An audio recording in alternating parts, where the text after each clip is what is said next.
Lockwood, and I'm thrilled to be here. This is how the World Health Organization defines health: a state of complete physical, mental, and social well-being, and not merely the absence of disease or infirmity. And I think we heard this reaffirmed many times already this morning. Just a few quick facts about the health impacts of the air pollution.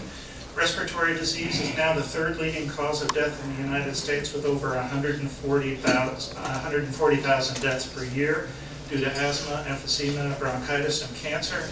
Heart disease, the leading cause of death. Over 600,000 people die of heart disease in the United States every year. And stroke is now the fourth leading cause of death in the United States, with over 130,000.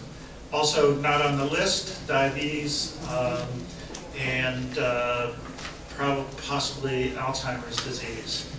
This is why clean air is important for us. Over 126 million Americans live in counties where air quality is standard.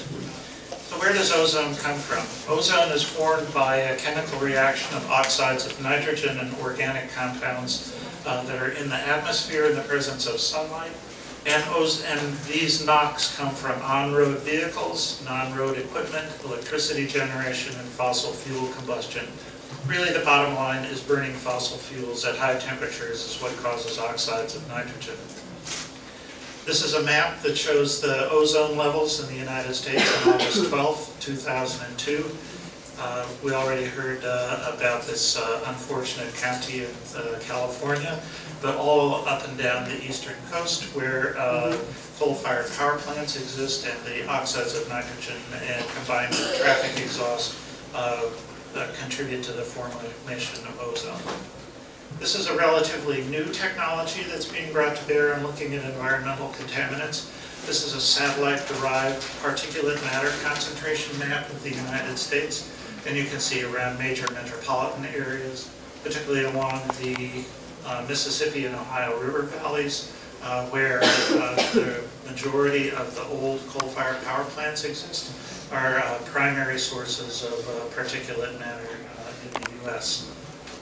Particulate matter, particularly the fine particulates that are inhaled deeply into the lungs where they cause the most trouble, are typically formed from chemical reactions of compounds like oxides of sulfur in the atmosphere. So, and electricity generation, and particularly burning coal to produce electricity, is by far, as you can see in this slide, the most important source of oxides of sulfur that are present in the atmosphere. This map is from a recent publication from the National Academy of Sciences called The Hidden Costs of Energy.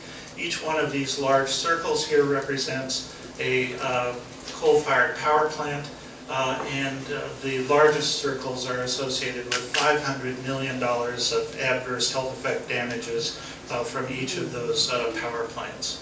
So this coincides very clearly with the map of particulate matter that I showed you just a few moments ago.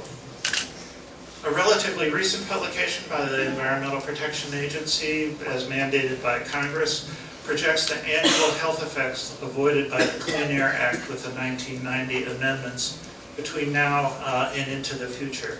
And in the column on your right, by the year 2020, where you have to have 20/20 vision to be able to look that far ahead, the EPA projects that 230,000 deaths per year will be avoided by the Clean Air Act and its amendments.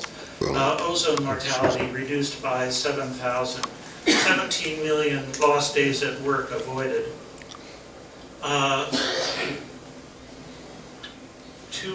2.4 million exacerbations of asthma, 200,000 myocardial infarcts. All of these diseases are linked to air pollution and will be prevented by the amendments to the Clean Air Act. Now you will hear that we can't afford to do the pollution control that's necessary to avoid this. And also in this publication by EPA is an analysis of costs and benefits of the Clean Air Act.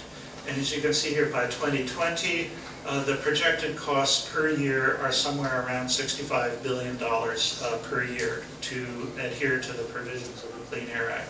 Now, $65 billion is a lot of money. No one will argue with that. But the cost savings in terms of health benefits are close to $2 trillion.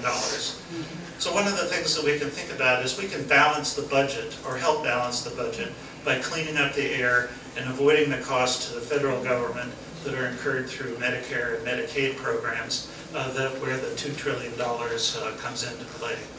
So clean air equals healthy air. It saves lives, it reduces disease burden, reduces the cost to the healthcare system.